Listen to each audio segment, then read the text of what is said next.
بسم الله الرحمن الرحيم. الحمد لله رب العالمين، والصلاة والسلام على سيدنا وحبيبنا محمد صلى الله عليه وسلم وعلى آله وصحبه وسلم تسليما كثيرا. بینەرانی بەڕێز هەموو لایەکتان، السلام عليكم ورحمة الله وبركاته. خۆشەویستانم، لە حەڵقەی ئەو جارەی ناسینی تەفسیرەکان بە خزمەت ئێوەی بەڕێز و خۆشەویست شادەبینەوە دەچینە خزمەت بابەتێکی دیکە کە تەواوکاری بابەتەکانی پێشووترە. لە حەڵقەی ئەم جارەمان دەچینە خزمەت تەفسیر و قۆناغەکانی یاخود بەشەکانی لە سەردەمی هاوچەرخماندا. مە باسمان کرد وتمان تەفسیر بە عام لە ڕابردوو بەسەر چوار مەدرسە و بەسەر چوار تێڕوانین و بەسەر چوار تێگەیشتندا دابەش بووە و دیارترینیشیان لەوانە تەفسیری مەئتۆڕ و هەروەها تەفسیری ڕەئی و تەفسیری ئیشاری سۆفی و هەروە جەمعی بینە و تەفسیرانەش کەمە یەکێکە کەمتر تەرکیزمان خستە سەری لەبەرەوەی بابەتەکان بەسەر سێ تەوەرە ئەساسیەکەیدا دابەش دەبن. بابزانین لە سەردەمی هاوچەرخماندا بە تایبەتی لە بیدایەتی سەدەی بیستەم و بێدەسەڵاتبوونی موسڵمانان و ڕوخان و ڕمانی ئەو چەترێکە موسڵمانان بۆ زیاتر لە 14 سەدە شانازیان پێوە ئەکرد و ناسنامەی موسڵمانان بوو خۆیان وەکو تاکێک لە نێو ئومەتێک کە دەزوێک داوێک هەبوو هەمووی بەیەکەوە ئەبەستنەوە خۆیان ئەبینیەوە ویژبریتی بوو لە کۆتا دەوڵەتی موسڵمانان کە خۆی لە دەوڵەتی یاخود خەلافەتی دەولەی عەباسی ئەبینیەوە لە ساڵی 1924 کاتێک کە بە فەرمی ئیعلانی دۆڕانی موسڵمانانەکرێ و بێسەرپەرشتی موسڵمانان و بێ قەوارەبوونی موسڵمانان لە ڕووی سیاسیەوە. طبعا لێرەوە تەفسیر هەم کۆمەڵگای ئیسلامی و هەمیش جان بە زانستەکان پێیان ناوەتە قۆناغێکی دیکەی نوێ جیاواز لەو قۆناغانەی کە پێشتر هەبووە، چکە بە دڵنیاییەوە تۆ کاتێک کە فقهێک ئەنووسی تەفسیرێک ڕاوەی بابەتێکی ئاینی ئەەکەی تۆ لە مەرحەلی قووەبی یاخود لە مەوقعی قووەت بی جیاوازە لەگەڵ ئەوەی کە تۆ ڕاوەی دەقێک و خوێندنەوەی بابەتێک بکەی وەکەوەی کە بێدەسەڵات بی. فقهی هەردووک مەرحەلە دوو فقهی جیاوازە. بۆیە ئەم لاوازی و زەعیفەی موسڵمانان ڕەنگەداتەوە لەسەر تێڕوانینیشیان بۆ تەفسیری قورئانی پیرۆز. طبعا وەک باسمان کرد قورئان لەبەرەوەی کە هاتووە چارەسەرە بۆ ئەو نخۆشیانەی کە لە کۆمەڵگادا بوونیان هەیە، وەڵامی پێە بۆ ئەو پرسانەی کە مرۆڤ لە ڕۆژگاری خۆیدا پێویستی پێێتی. لۆیە قورئان عەفەن گوتمان دەکرێت بە چەند بەشێکی تەوابیتە گۆڕانکاری تێدا ئەنجام نادرێ لە زەمان و مەکان تەسیری تێدا ناکە، بەڵام بەشێکیشیان تەماشاکەی بە پێی زەمن دەکرێت موسڵمانان تێگەیشتنی خۆیان لەو دەقانە نوێ بکەنەوە و بتوانن ئیستیفادەی لێ بکەن، چونکە قورئان خیتابی قورئانی خوای پەروەردیگار طبیعەت و سروشتی وایە تەنها بۆ زەمنێک نییە، یعنی ئەوانەی کە پێیان وایە دەقەکان لە زەمنێکی تاریخی و مێژووی ئەوەستن مانە بۆ چوونێکی هەڵەیە، چونکە قورئان طبیعەتی قورئان وایە یەک پاکیج نییە وەکو دەق، یعنی وەکو تەواوکەر وەکو نەس یەک پاکیجە، بەڵام وەکو خیتاب یەک پاکیج نییە. مثلا خیتاب هەیە مثلا لە سەردەمێکا بۆ سەردەمێک ئەگونجێ لەبەرەوەی بابەتەکان خوای پەروەردیگار جەل جەلالوه لە ڕێی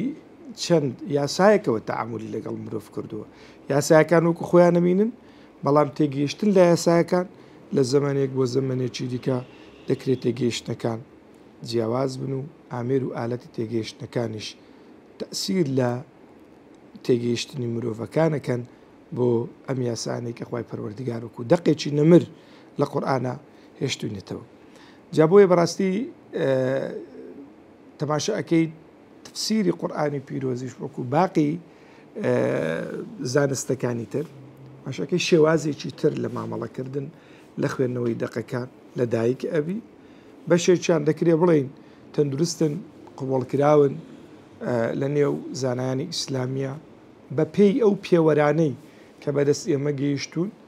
لە ئومەتی ئیسلامیە لە سەردەمی حەزرەتی ڕەسوول الله صلی الله عليه وسلم تاکو دەگات ئەو ڕۆی ڕۆژگاری ئەو ڕۆمان تاکو دەگات تا قیامەتیش ئەم پێوەرانە بەردەوامە بن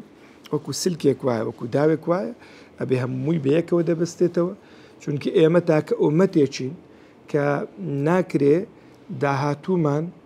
ئیستیغنا بکە دەوڵەمەند بی بێباک بی لە ڕابردووی چونکە بۆ هەمووی تەواوکەری یەکدیکەیە وەک ئەوەی ئەڵێ تەراکومیە ئەکەوێتە سەر یەکدیکە هەمووی تەواوکەری یەکدیکەیە هەندێک بابەت هەن ئێستا وجودیانەیە لەوانەیە بۆ سبەینێ تێگەیشتنێکی دیکە بخوازی و چەند ساڵێکی تر تێگەیشتنێکی دیکە دەخوازی بە پێی ئەو زەمانەی ئەو گۆڕانکاریە وەسائیلیانێک کە بەسەر ژیانی مرۆڤ دادێن. تەماشاکەی ئەماگەر بێت و باسی سەردەمی هاوچەرخمان بکەین سەردەمی هاوچەرخ لە کۆتایی سەدەی 19 میلادی و تا دەگاتە بیدایەتی سەدەی 20 لەوێەوە یعنی دەستپێکە تا دەگاتە ڕۆژگاری ئۆڕمەناندێک فەرقەکە لە مابینی معاسەرە و لە لوغی عەرەبیە مابینی حداثە و معاسەرەیان حەدیث و معاسرە بەڵام ئێستا ئەگەر بێت و هەمووی بە یەک پاکیج حیسێ بکەین برن سەردەمی هاوچەرخمان لە بیدایەتی سەدەی 20 دەستپێکە تاکو دەگاتە ڕۆژگاری ئەوڕۆمان تەڵێن ئێمە دەزانین بۆی کە موسڵمانان تووشی نسکۆیەک بوون تووشی شکستێک بوون وێ هەوڵیان داوە لێرەوە جارێکی تر ئەو برینانەی کە لە جەستەی ئومەتن بە پێی گەڕانەوە بۆ قورئانی پیرۆز ئەو برینانە ساڕێژ بکەن بۆیە تەماشاکەیت مەدرسە و بیرروبۆچوون و شێوازی جیاواز لە ڕاوەکردن و تەفسیری قورئانی پیرۆز لە دایک ئەبن دەکرێت ئەو ئیتیجاهانە طبعاً وەک باسم کرد دەکرێت هەندێکیان پابەند بن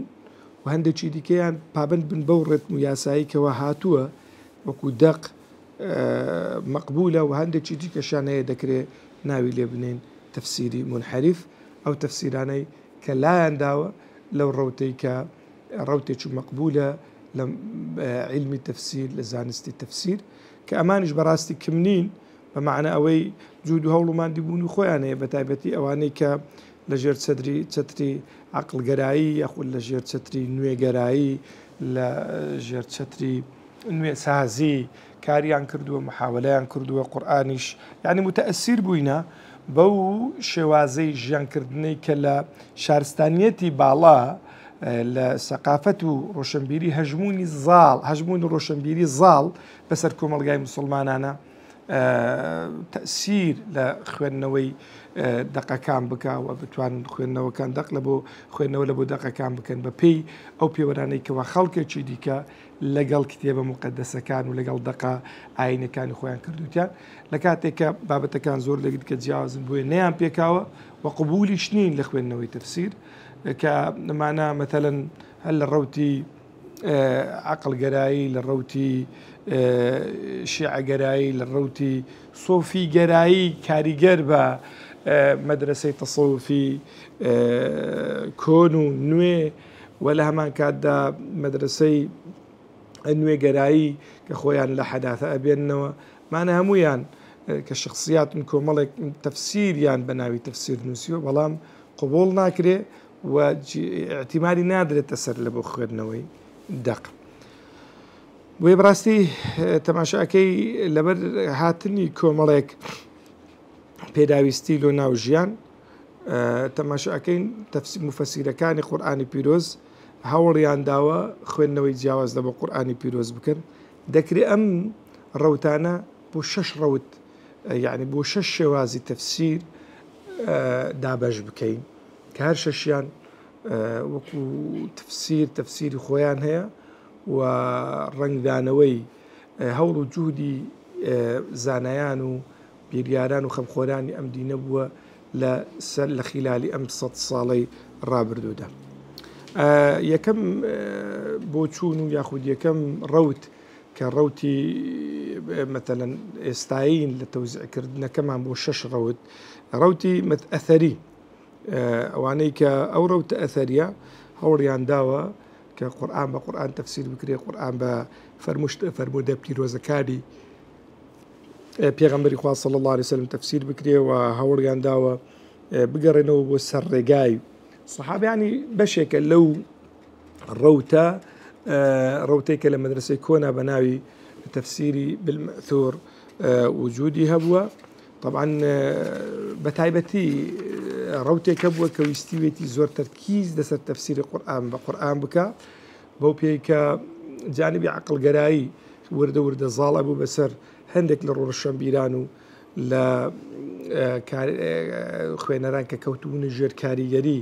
شارستانیەتی خۆرئاوا کە ئینکاری بەشێک لە بابەتی تەفسیری وجودی خۆمان کە هەبووە لە مەسئلەی غەیبیات و مەسئلەی کەرامات و مەسئلەی هەندێک لەو تەفسیرانەی کە ئەخیر کە باسمان کرد ئینحرافاتی تێکەوتبوو لە مەسئلەی ئیسرائیلیات و حەدیثی ضعیف و ئەو بابەتانە دەیانویست بگەڕێنەوە بۆ سەر ڕەوتێکە لەم بابەتە دوور بن، بەتایبەتی تەفسیری قورئان بە قورئان، نەک تەفسیری قورئان بۆ قورئان. لە گرنگترین ئەو تەفسیرانەی کە هەوڵیان داوە لەم بابەتە یعنی دوور بن لە ئیسرائیلیات و یاخود زیاتر هەوڵ بدەن تەفسیری قورئان بە قورئان بکەن، تەفسیری مەناری محەممەد ڕەشید ڕەضایە کە تەواو نەکرا تەفسیرەکە، بە هەڵەدانەوە تا سوورەتی یوسف چووە، تەفسیرەکە دارکتب علمیە کردیتی، جانبی عەقڵی بەسەر تەفسیرەکەدا زاڵە، بەڵام کاتێک کە ئینسانش ئەخوێنیتەوە تەماشا ئەکەیت کەسێک کە هەوڵی دایە غەمی مسلمانان و خەفەتی بێباچی مسلمانان لە زانست و لە معریفە و هەروە تەفرەقەبوونیان و دوورکەوتنیان لە عیلم و جانبی زانستی و معریفەگەرایی و مەسئلەی قەتیسمان لە ڕەیەک و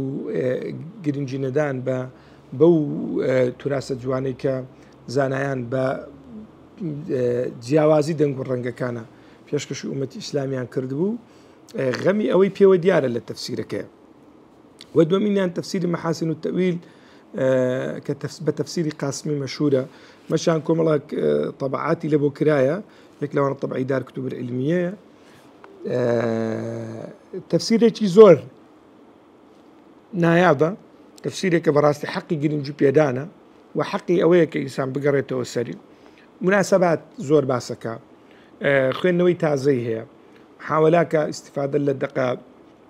قورئانیەکان بکا بۆ تەفسیرکردنی قورئان بە قورئان، هەندێک جارە چتە خزمەت حەدیثەکانی پێغەمبەری خوا صلی الله تعالی علیه وسلم.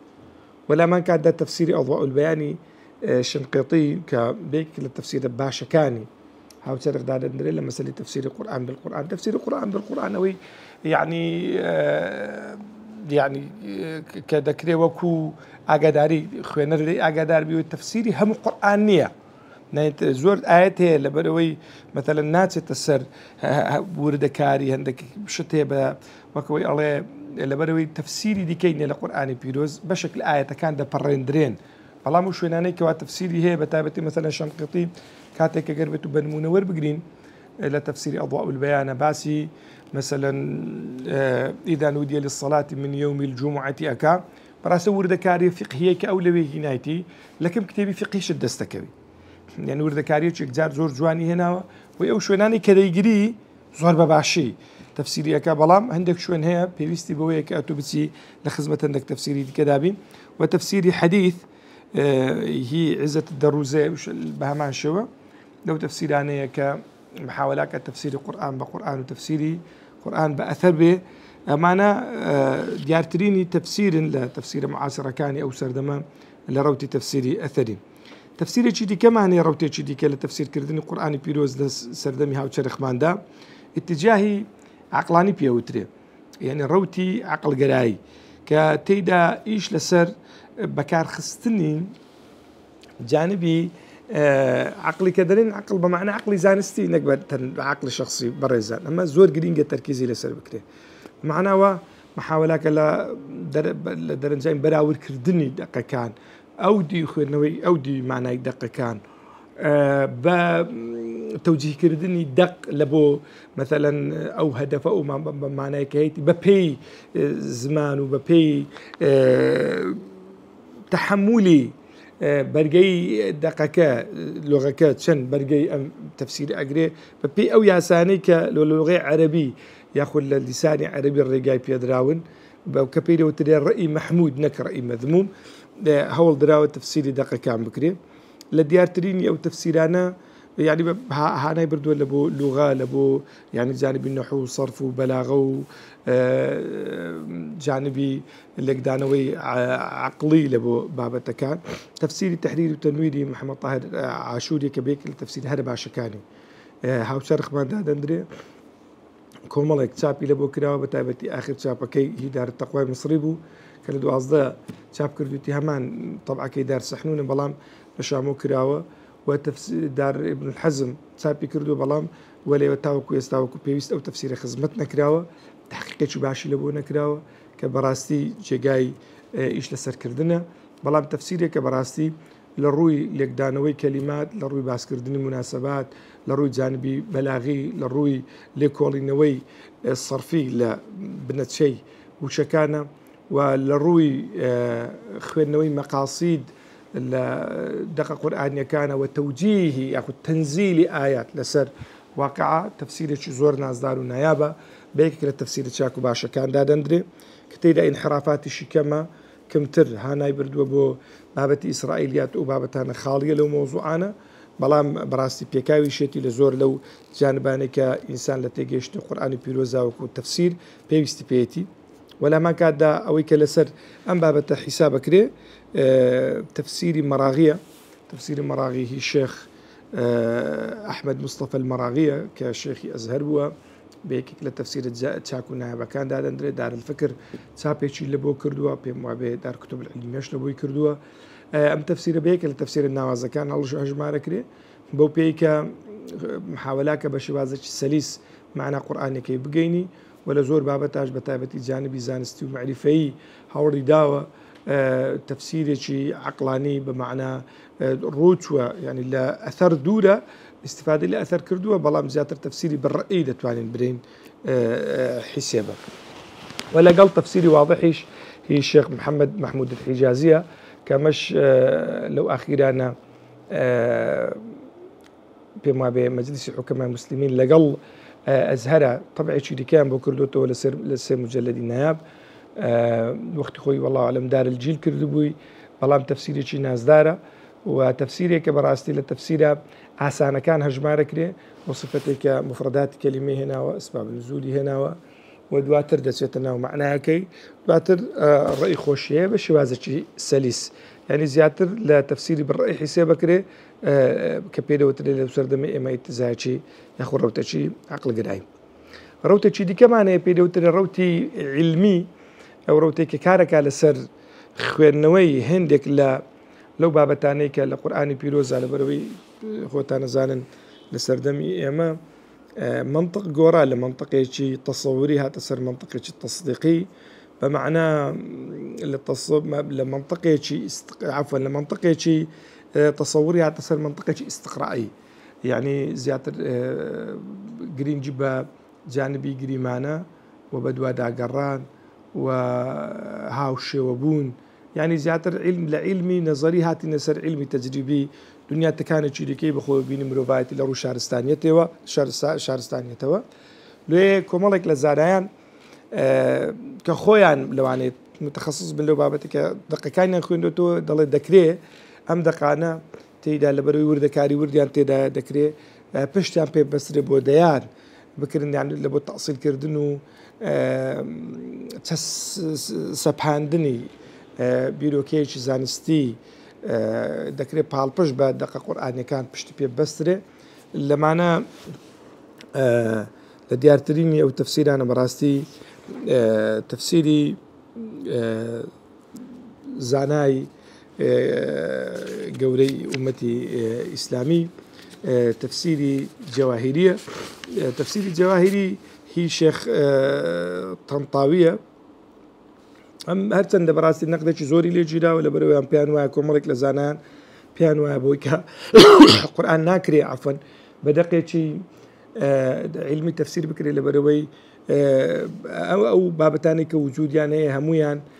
فرضيات علمي نەگەیشتونەتە دەرەجەی ثیۆریش يعني بمعنى تیۆری بن يعني بمعنى نظرية بن قورآن ئەبێ بە حقائق و هەروەها بە شتی ڕاستەقینە و یەقینیات تەفسیر بکرێ بەڵام ئەو هەرستاوە لە کۆمەڵێک بابەت لە زەوی ناسی و لە مرۆڤ ناسی و لە ڕووەک ناسی و لە بابەتانەوە تطبیقی کۆمەڵێک لە تەئسیلی هەندێک لەو بابەتانەی کردو بە پاڵپشتن بە هەندێک لە دەقە قورئانیەکان تفسيري فريدي محمد عبد المنعم الجمال مان هي بهمان شويش اهتمام بجانبي أو آياتان أداك لبواري علمية بونيان هي وقصيان كردوة ولا أخيري اجتماش أكيد الشيخ دكتور زغلول النجار لبينج برقا مسألة أرزو آسمان وحيوان وباران وباو أوانا خوين نويشي علميانة ببال برشتن بكومالك لا دقة قرآن بيروز ياخد تفسيري زانستيان أو دقانا كتيدا دكري أم خوين نوانش هل بقرن بلام خوين نوي نهائيين طبعا المروفة ديك دقي خوين نوي ياخد تيجيش مروفة كان بو أم دقانا هروك مثلا تماشا أكي لبابتي جزئيشة إما لبابتي هندسية لو أخيرانا كوملاك وتابتي برايتش برزمان ككتابة تقريبا لنزيكي بيز برقا تشاب كرا لشوازي هندسي لقرآن بيروزة ذات هندسي حروف بيت بنما كان تري هندسة بن تيدا ببال بشت ياخد ببال بش بدق كان القرآن بيروز ياخد خوين نويش هندسيانا بو أو آياتاني قابل وقبولي تفسيري هندسي أكل القرآن بيروزا ونيانيا جائزي دبي لبقرآن بيروز بتشابي جاندوا ولا ما كان جانبي الطبي مثلا تماشى كم الكتابك معناها ك زانست كور بلزاني لقرآن بيروز ياخذ مسألة باب الطبي طبية كان لقرآن بيروزا كتاب يان باري أو نسوا هروا كان دكاس لباري جيولوجي وهروا لبواري زانست جيا كان لقرآن بيروزا خوينا ويان كردوا وتويانا أم آياتنا ذكري أم بابة زانستانيا اللي بفهم دريتو وهروا اللي بخوين دريتو بابة شيء كمان هي اتجاه شيء اتجاه اجتماعي بمعنى الروتي كمالاتي خوينوي ترى لبقرآن بيروز بتايبتي يعني هولدان لبو تاكسازي كمالجاي مسلمانان لدواء أوي كواتوشي كمالك دارماني أخلاقي أو بابتان بونتوا لو أنا لديارتريني أو تفسيرانا كمحاولة كردوا جانبي خوێندنەوەی یاخود دروس ئیمانی دروسی کۆمەڵایەتی چاکسازی کۆمەڵایەتی خێزانی لەم بابەتانە وەربگرن لە دیارترینیان بەڕاستی تەفسیری نابلسیە کە ئینسان بەڕاستی لە بۆ بابەتی پەروەردەیی و بە تایبەتی پەروەردەی خێزانی کە دەکرێت لە هەندێک لە ئاەتەکانە کۆمەڵێک لێکدانەوەی جوانی هەیە و تەفسیری ئیبن بادیسە و لە هەمان کاتدا تەفسیری وهبەت زوحەیلیە کە بە تەفسیری منیر مەشهورە بەڕاستی یعنی کۆمەڵێک قسە ئەکەن یاخود کۆمەڵێک خوێندنەوەیان هەیە کۆمەڵێک دەرس و دروس و عیبەریان هەیە لە قورئانی پیرۆزە کە دەکرێت ئینسان وەکو بەتایبەتی بانگەوازکار لە بۆ چاکسازی کۆمەڵایەتی ئیستیفادەیان لێ بکە. ئیتیجاهێکی دیکەمان هەیە ڕەوتێکی دیکە پێوترن ڕەوتی بەیانی وانەیە کە اهتمام بە قورئانی پیرۆزە دەن بەڵام لە جانبی لوغەویەوە و بەتایبەتیش لە جانبی بەلاغیەوە کە قورئان خۆی معجیزە لە ڕووی بەلاغیەوە خصوصیەتێکی تایبەتی هەیە قورئانی پیرۆز دەڕووی پێکهاتەی دەنگەکانی پێکاتی حرفەکانی پێکاتی مۆسیقی پێکاتەی ڕستەکانی تەسیراتی ڕستەکانی تەسیراتی وشەکانی مانە هەمویان بابەتێکن کە زانایان قسەیان دەربارە کردووە لە دیارترینی و کەسانی کە لەو بابەتە قسەی کردووە شێخ فاضل السامڕائیە کە تەفسیری بەیانی هەیە بەڕاستی توانێتی خزمەتێکی زۆر گەورە لەو بابەتەی بکە چێژێکی دیکە ئەداتە خوێنەر و هەروەها لە هەمان کاتدا تەفسیری بەیانی لە بە قورئانی پیرۆزی هی عائیشە عەبدوڕەحمان کە بە بنت الشاطئ مەشهورە و هەندێک تەفسیراتی دیکەی جانبی نحوی جانبی صرفی وەک لەوانەی ئیعرابی قورئان و بەیانەکەی محی الدین دەروێشی والجدول في القرآن الكريم الجدول في إعراب القرآن هي محمود صافي كما شامراستي زوري ترهن المفصل مان هي لبو إعراب القرآن بيروز والمعجمة تشيدية كابراي شي إيراني كردويتي كاتا استا جانبي بلاغي وجانبي صرفي وجانبي نحوي إيشان كردوه خوي بنزاويك مجلدات استا طواب نبوة بەڕاستی ئەمەیان جانبێکی دیکە بوو لەو جانبانێکی ئێستا گرنگجێکی زۆری پیادرێ بە تایبەتی لە بواری بەلاغیەوە و لە بواری سەرفی و نەحویەوە چونکە ئەمەیان هەنگاوێکە لە بۆ تێگەیشتن لە قورئانی پیرۆز تێیدا بەڕاستی خزمەتێکی باش کراوە. کۆتایی ڕەوت شەشەمین ڕەوتی داعوی و حەرەچیە کە تێیدا خوێندنەوەیەکی حەرەچیانە، خوێندنەوەیەکی تربەوی و تەسکەوی و یاخود لە جانبی داواکردنی موسڵمانان لە بۆ پیادەکردنی قورئان لە بۆ ژیانی ڕۆژانی خۆیان و بەرجەستەکردنی ئاەتەکانی قورئانی پیرۆز لە مەسائیلی ئیمانیات و لە مەسائیلی کردار و بیر و باوەڕ و عەقیدەدا کە بەڕاستی مە وا لە تاک و کۆمەلگاکە کە ئیستعدادی ڕوبەڕووبوونەوەی ئەو هەژمونە یاخود ئەو هێڕشانەی هەبی کە لە بواری فکری لە بواری سەقاتی ئەکرێتە سەر کۆمەلگای موسڵمانان لە دیارترین تەفسیریان بەڕاستی تەفسیری فی ظلال القورآن هی سید قوتب کە برای بەڕێزشمان کە عەبدکەریم فەتاح کردوویەتی بە کوردی کە پێم وایە تەنها چەند خوێندنەوەیە کە نەک تەفسیرێکی کامل و لە هەمان کاتدا الأساس في التفسير هی سعید الحەوای و لەگەڵ کۆمەڵێک تەفسیری دیکەمان لە دیارترینیان هی منیر الغەضبانیە کە خوێندنەوەیەک لە بۆ هەندێک لە دەقە قورئانیەکانەکە خوێندنەوەیەکی حەرەچیانە و لە هەمان کاتدا تەفسیری مستەنیرمان هەیە کە هەر لەو بابەتەیە تەفسیری قورئانی حەکیمە ئەگەر بە هەڵەدانە چمهیەک لە زانە هندیەکانە کە تەرجەمە کرا لەو ئاخیرانە بە هەمان شێوە بە ڕۆتەیدا دەڕوا الأساس واحة التفسير مان هي تايبتي واحة لسر نهجي في ظلال أروى كتيدا تركيز لسر هندك جانبي روحي لسر جانبي تسكوي ولسر جانبي حرشو جولي بقرخصني توانا مردوكاني كومرقاي مسلمانانا كان أمانة ديارترين يو تفسيرانا براستي ك دەکرێ مثلا ئەگەر بێت و بەورتر خوردی بکەینەوە ئیتجاهاتی کەشمانی بەڵام ئەمانە دیارترینی ئەو ئیتجاهەنن کە لە خلال 100 ساڵ ڕابردوودا بەسەر شێوازی تەفسیری قورئانی پیرۆزە زاڵ بوون و قورئانی پیرۆز بەم شێوازانە تەفسیر کراوە خوای پەروەردگار لەوان خۆش بوو لێ ئێمەش قبوڵ بکە و هەمان لێ بکە خزمەتکاری قورئان و تێگەیشتکاری قورئان بین وصلى الله على سيدنا ونبينا محمد وعلى آله وصحبه وسلم تسليما كثيرا والسلام عليكم ورحمة الله وبركاته.